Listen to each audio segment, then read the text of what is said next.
Jumpluff is one of the most underrated Pokemon in the competitive scene, and here's why. But before we delve into any complex strategies, let's take a look at Jumpluff's core stats. What really sets Jumpluff apart is its blazing speed, and this high speed is very important to Jumpluff's strategy, which we'll dive into shortly. So though Jumpluff's offensive stats are modest, its real power lies in its utility moves. With moves like Cotton Guard, Swords Dance, Strength Sap, Tailwind, and more, Jumpluff can disrupt the opponent's strategies.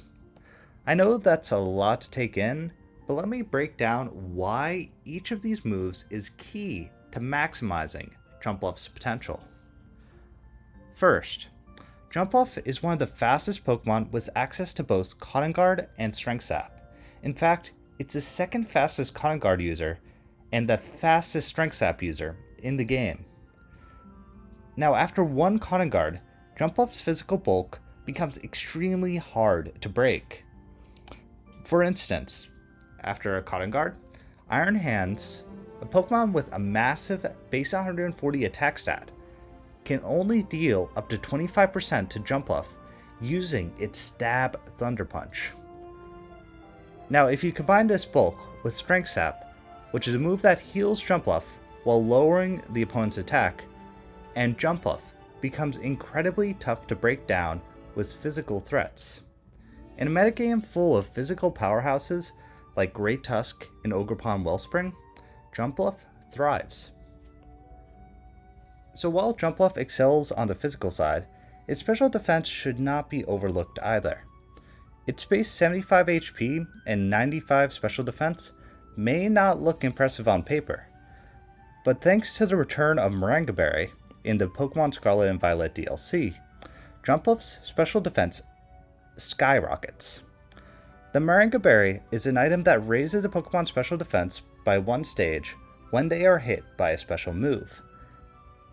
This item pushes Jumpluff's special defense to beyond Toxapex's, which is a massive base 142 stat. And this is before even taking into consideration that Jumpluff has a higher base HP than Toxapex, making it even bulkier. Just to throw out an example calc, an uninvested Jumpluff will take at most 33% from a max special attack Spectrier Shadow Ball. This is an incredible feat considering Spectrier is one of the hardest hitting special attackers in the game. Now, I know what you're thinking. Jumpluff may have epic defenses, but with its low base 55 attack, it's not going to be able to make much offensive progress in a game. But that's where Swords Dance comes into play. Swords Dance doubles Jumpluff's attack each time it's used. Now, given Jumpluff's bulk and recovery options through Strength Sap and Synthesis, it can easily set up multiple Swords Dances and hit +6 attack. One threatening set that Jumpluff can run is Swords Dance, Strength Sap or Synthesis, Cotton Guard, and Acrobatics. Now this set typically will run a Berry to allow it to become both a massive physical defensive monster and a specially defensive monster. Now you may also be thinking, Jumpluff may have great defenses, but its 4 times weakness to ice makes it more vulnerable than it seems on paper. And you would be correct, but this weakness can be easily mitigated by making Jumpluff a potential Terra Captain. Many competitive leagues have a Terra Point system where you can have a limited number of points allocated to Terra Captains. If you draft an expensive Terra Captain, like Terra Ogerpon Wellspring, it can be worthwhile to use your remaining points on a cheaper option, like Terra Jumpluff. Now with the right Terra type, like Terra Fire or Terra Water, you can cover Jumpluff's weaknesses and further maximize its utility. So while Jumpluff's Cotton Guard Swords Dance set is a powerful sweeper, it also excels as a support Pokemon for its teammates. Jumpluff is one of the few Pokemon with access to Memento, Sunny Day, and Tailwind.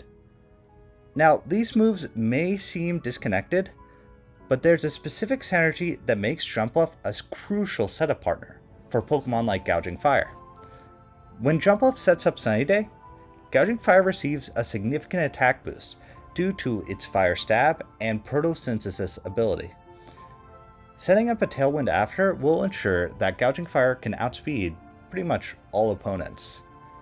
And finally, Jumpluff's Memento weakens the opponent and gives a self KO, which allows Gouging Fire to have safe entry and sets the stage for a potential sweep. In the mid to late game, once opposing fire type counters are chipped down, this combination can lead to Gouging Fire securing at least 2 guaranteed KOs. Jumpluff also has several utility moves that can cripple opponents and pave the way for other Pokemon to sweep. It is the fastest Pokemon with access to Sleep Powder, so Jumpluff can put a Pokemon to sleep for up to 3 turns. In the current fast-paced format, these 3 additional turns can be crucial, allowing you to set up hazards, prepare for a sweep, or further gain momentum. Additionally, Jumpluff boasts one of the fastest Encores in the game, which can shut down potential sweepers like Kingambit. Jumpluff also has access to a very fast Reflect and Light Screen, which allows it to provide extra bulk for teams for 8 turns to enable more setup opportunities. Furthermore, Jumpluff can employ annoying strategies like Substitute Leech Seed and Switcheroo Choice Item to add even more layers to its utility. Jumpluff is definitely worth its cheap cost, and I would highly recommend drafting it in your next draft league. If you want more content on underrated Pokemon like this one, please like and subscribe and let me know in the comments what Pokemon you think I should cover next.